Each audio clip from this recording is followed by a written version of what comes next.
டாலர் போட்டு என்ன கிள்ளிட்டேடி கையில. ஆமா நிறைய காசு கொட்ட போகுது.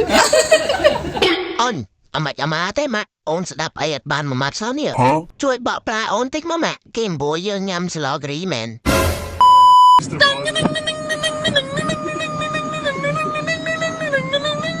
Mimi alikulia migati gatia, mati kulia migati gatia.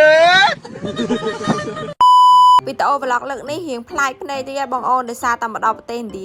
យាយលេងហ្នឹងមិនមែនមកដល់ប្រទេសឥណ្ឌាដោយសារតែអ្នកចិត្តខាងជាប់ផ្ទះខ្ញុំហ្នឹងគឺគាត់ជាជនជាតិឥណ្ឌាចា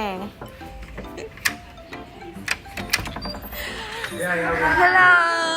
sir Can I take some video for my blog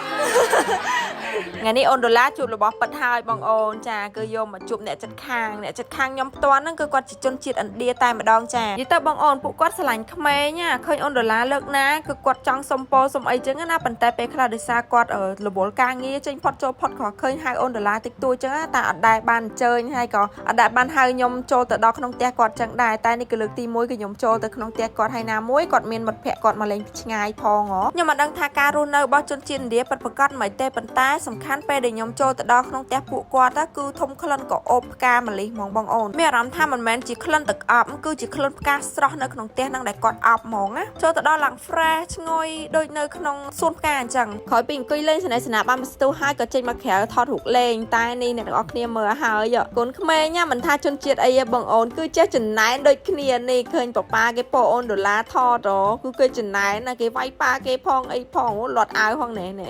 ហើយប៉ាប៉ាគាត់នេះគឺគាត់ស្រឡាញ់កូនប្រុសដែរតែកូនគាត់គឺស្រីពីរនេះឯងអត់ទាន់មានកូនប្រុសទេដល់ពេលអញ្ចឹងគាត់ពោអូនដុល្លារថតអីចឹងណាអូនស្រីពីរនាក់នេះទៅឈរថតដែរតែគាត់សើចអើយសើចគាត់សួរខ្ញុំចេះអូនឈ្មោះអីគេខ្ញុំប្រាប់ថាឈ្មោះដុល្លារគាត់ថាអូននេះឈ្មោះដុល្លារចាំមើលតែយកទៅឥណ្ឌាដាក់ឈ្មោះអារូពី Mimi ato kuch chiri pa ke rakhla, palle vich mukhda luka ke rakhla. អេហើយស្ដាប់មកណាមកងាប់ហើយអត់បានមួយម៉ាត់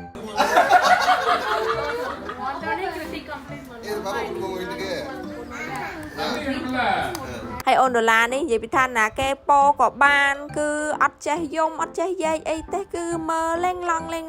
ឯងរួចហើយពេលហ្នឹងក៏ពួកគាត់ហៅខ្ញុំថតរូបជុំគ្នាមួយពួកគាត់មកប៉ោះពីប៉ោះចឹងណាចឹងមិនថាអ្នកចិត្តខាងយើងចាត់ទុកដូចជាបងប្អូនចឹងមិនថាជាតិសាសអីឬក៏ពណ៌សបល់មកទេការរាប់អានណាគឺធំធេងអត់មានព្រំដែនទេបងអូនដូចចាស់ថាស្រឡាញ់រាប់អានអ្នកចិត្តខាងបានស្និទ្ធស្នាលដូចបានធ្វើបុណ្យសំទានចឹងព្រោះអីពេលមានអាសន្នអន់ក្រអីមានតែអ្នកចិត្តខាងនឹងឯងគឺមុនគេហើយចាចឹងល្ងាចនេះសូមដាក់ស៊ុបទៀតឯណាហ្នឹងហើយបងអូនគឺបើកម្លាំងទៀតហើយប៉ាប៉ានេះគឺជាមួយនឹងវីតាមីន VIP ហ្នឹងអត់ដែលខានទេមួយថ្ងៃគាត់ហូប2គ្រាប់បងអូនមួយ